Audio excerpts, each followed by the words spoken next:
প্রতিযোগিতার সম্মানিত বিচারক উস্তাদ মুহতারাম মাওলানা মনসুর ইবনে আব্দুল হান্নান হাফিজাহুল্লাহ। আলহামদুলিল্লাহ والصلاة والسلام على رسول الله أما بعد প্রিয় দর্শক শ্রোতা, কোরআনুল কারীম আল্লাহ জাল্লা জালালুহু এর এক অনন্য নিয়ামত, যা মানুষের হৃদয়কে উজ্জীবিত করে, আখলাক পরিশুদ্ধ করে, দুনিয়া ও আখিরাতকে আলোকিত করে। আজকের এই হিফজুল কোরআন প্রতিযোগিতার প্রত্যেকটা তেলাওয়াত আমাকে এতটাই মুগ্ধ করেছে যে আমি বারংবার নিজেকে প্রশ্ন করছিলাম, মানুষের পক্ষে এত সুন্দর করে কোরআনুল কারীমের তেলাওয়াত কিভাবে সম্ভব? হাযা মিন ফাদলি রাব্বি। এই ধরনের তেলাওয়াত আমার প্রভুর করুণা ভয় কিছু না। প্রিয় প্রতিযোগী বন্ধুগণ, আমরা হিফজুল কোরআনের মাধ্যমে আল্লাহ জাল্লা জালালুহু এর বিশেষ বান্দাদের একটি ধাপ অতিক্রম করেছে।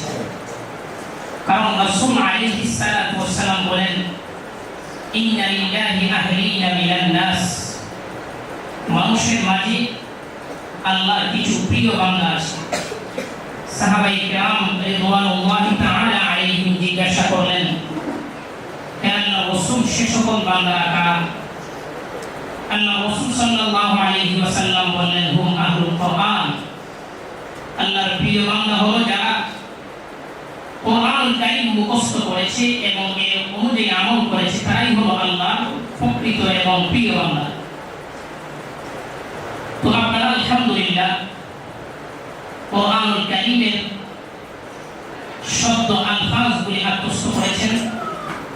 আপনাদের প্রতি আমাদের দাওয়াত হলো, যেভাবে আপনারা কোরআনুল কারীমের শব্দ বাংলা মুখস্থ করেছেন, কোরআনের আরেকটা দিক হচ্ছে মর্ম। কোরআনুল কারীমকে আল্লাহ রাব্বুল আলামিন শুধু শব্দ মুখস্থ করার জন্যই নাজিল করেন নাই, বরং কোরআন নাজিল করার অন্যতম আরেকটা উদ্দেশ্য হচ্ছে কোরআনের মর্ম শিখে এগুলিকে জীবনে বাস্তবায়ন করা।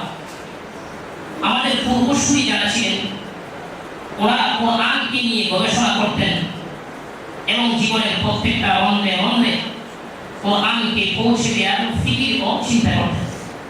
এই ধরনের একটি কথা হাসান বসরি রাহিমাহুল্লাহ উল্লেখ করেন, যা আল ফাকহু বিল কোরআন নামক কিতাবে লেখা হয়েছে। তিনি বলেন, ইন্না মান কানা ক্বাবলাকুম রাআউ আল কোরআন রাসাইলা মিন রাব্বিহিম, তোমাদের পূর্বসূরি যারা ছিল, এরা কোরআনকে আল্লাহর পক্ষ থেকে একটা চিঠি মনে করত। ফাকানু ইয়াতাদাব্বারুনাহা বিল-লাইল ওয়া ইউনাফিযুনাহা বিন-নাহার, রাত্রে এরা কোরআনকে রিসার্চ করতেন এবং দিনের বেলায় এই কোরআনকে ওনাদের জীবনে ফিট করার চেষ্টা করতেন। তাই আপনাদের কাছে আমাদের আবদার, আপনারা আলহামদুলিল্লাহ কোরআনের শব্দ বাংলা মুখস্থ করেছেন। এই কোরআনের মর্ম অনুধাবনের জন্য অবশ্যই আপনারা চেষ্টা করবেন। আল্লাহ আপনাদের সকলকে যুগ শ্রেষ্ঠ আলিম এবং দাঈ হিসেবে কবুল করুন। ওয়া আখিরু দাওয়ানা আলহামদুলিল্লাহি রাব্বিল আলামিন।